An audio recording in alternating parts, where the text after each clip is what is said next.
I asked you what your worst and weirdest client feedback was, and, well, they were... you'll see. So here are the very best ones, and also what you can do when you're given similarly unhelpful feedback in the future. I've also categorized them so they will be easier to identify out in the wild. The director says, "Guys, I can't give you any reference because this style of animation has never been done before. The final product was not so groundbreaking, unfortunately." Yeah, that sounds like hell. You might have to turn the tables on them in that scenario. I can't give you my quote because what I'm about to charge you has never been done before. Wes Anderson, to one of my teammates, "Make the stairs more symbolic." Now this one I can confirm because this does come from a close friend of mine who worked in the art department of a Wes Anderson film, or a Wesy as we call it in the industry. Normally when you get feedback from Wes Anderson about making something more symbolic, and you will, here's what you do. Just put it in a cute cutaway. Works every time. Never use red colors in a video. Everybody knows that. Look, we all make that mistake when you're starting. If you accidentally include some red, just remove the red channel when you're exporting and everything should be fine. Sorts it up nicely.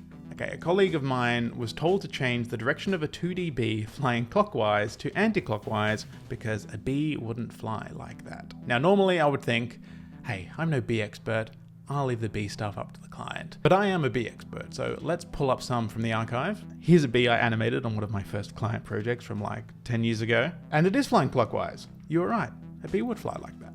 This needs to start half a frame earlier. Half a frame, that is a tricky one. You could try interlacing? Is that what interlacing is?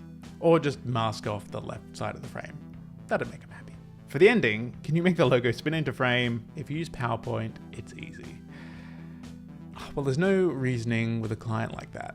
Some people just want to watch the world turn. I had a group of clients standing behind me in the studio. I hit preview and ran through the animation on screen. I let it run a couple of times and then stopped it and turned to see what they thought. Then, after a pause, one of them says, "I like the bit in the middle, but I don't like those grey boxes you have put around it." Their fellow clients nodded in agreement. "What grey boxes?" I said. Then they pointed around the screen, "Those grey boxes." They were referring to After Effects interface. Not really a lot you can say to that. Yeah, that's almost charming that they thought that was a creative decision though. But it did teach them to always preview full screen, which is great advice. And some more sage advice, replying to that comment, was to charge them an extra day for removing them. Not that I would ever condone that. The tree is too sexy. No other context on that one, and none needed. It's not penisy enough, if that makes sense. I think that makes total sense. I think that's some pretty straight, direct, clear feedback. It looks like a vagina. It was simply the letter V. Okay, well that is just completely inappropriate for you to be using that letter in a professional environment. I would recommend just taking it off the keyboard if you can't be trusted to behave. Also, maybe they wanted it to be more penisy perhaps. It's a good start. That one's brutal. I used to get quite a lot, "It's getting there," from a director I used to work with a lot. And at least they try to soften it a bit, which kind of makes it worse. Just a little bit worse. Well, that's not total crap. Okay, this is great. This is the kind of one I might have framed next to my monitor so I could see it every day. I don't know how someone could think, type, and send that. Think that, yeah, okay, fair enough. You might think that. Type it, that thought's already gone too far. Sending it, I think Gmail even gives you a little alert when you're about to send something like that to someone. But also, I guess, sometimes if you're assessing your own work, I mean, you're working on a personal project, and if you can look at it at the end of the day and think, you know what, that's not total crap. I think that's a victory. Okay, quick PSA. The client-designer relationship isn't an us versus them kind of scenario. I don't want to divide clients and designers any further, especially because they are the ones with the money. But especially for newer people in the industry, most client relationships are very pleasant and collaborative. Sometimes it's just fun to share and bond over our most sort of extreme experiences. These aren't the norm at all. And also, don't treat your clients like idiots either. You shouldn't be a dick to your client, even if they're a dick, because it's not going to work out favorably for you in the end, because, well, they're the ones with the money. And most of the time, bad feedback is just because they don't really know how to give good feedback, and giving good feedback is hard, especially if you're not familiar with the process, so you might have to help them along a little bit more and that'll be better for you in the long run anyway. Now that that's out of the way, I think we can safely get back to some lighthearted ribbing. They're the ones with the money. It just needs more wow. Now this seems to be a very popular variation on the make it pop, which was very popular earlier in my career. Wow is even more ambiguous. Make it pop, I could kind of decipher that into that they want something to stand out more. You can add some more contrast, some different hierarchy, maybe change the colors or something, make something more prominent.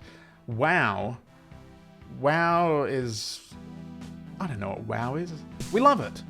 Now we'd like you to add the wow factor. I think I love this one even more, as if this is a standardized process. Like everyone knows, when you just add the wow factor in at the end, tick that wow checkbox and you're good to go. Add more design. Okay, I think that might be the most vague request I can imagine. I suppose they are paying for design, I guess, so it makes sense they want more of it. What I'd guess is that they want some abstract corporate shapes just dropped behind any text you have to make it seem like it's more expensive. So try that next time. During character creation, the children look too kid-like. Yeah, what are you trying to do, making kids look like kids? I'll send you some reference. Children should look like scaled-down adults.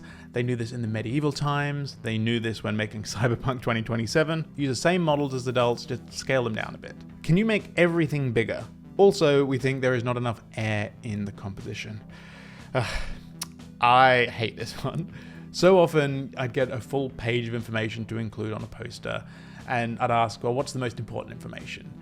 And I definitely remember once getting the exact phrase, everything is the most important. So just a reminder, if everything is the priority, nothing is a priority.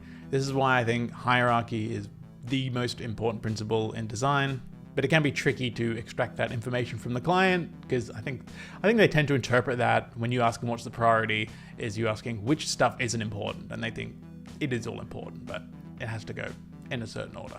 And if I suppose they say it's not big enough, just get them to hold it closer to their face. Make it a GIF, keep the music too. Yeah, I've had some similar feedback. I get the confusion. I think people just associate any short video or animation or anything with a GIF. But for those that don't know, a GIF can't hold music and is restricted to 256 colors. It's not really a good file for really anything anymore.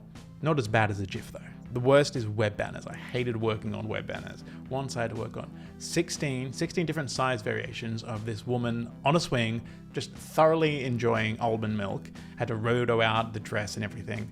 And then on the last day of my booking, it was revealed that all of these had to be delivered in, it was something ridiculous, but it was definitely either 64 or 32 kilobytes. I'm not joking about that.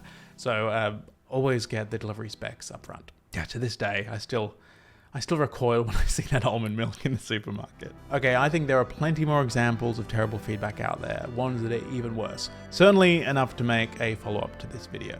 So give me your worst. In the comments, give me your funniest, your weirdest, your strangest feedback or comments or things you've ever heard a client say about yours or someone else's work. And if you want to be so good at design that you can ignore client feedback entirely, Ben Marriott Industries would like to immediately retract the specificity of that proposition. Why not consider enrolling in my advanced animation course, Master Motion Design, full of all the principles and techniques to take your skills from O to oh boy. O to oh boy. Surely we can do better than that. Full of all the principles and techniques to take your skills from please to yes please. That was definitely worse. Enroll now.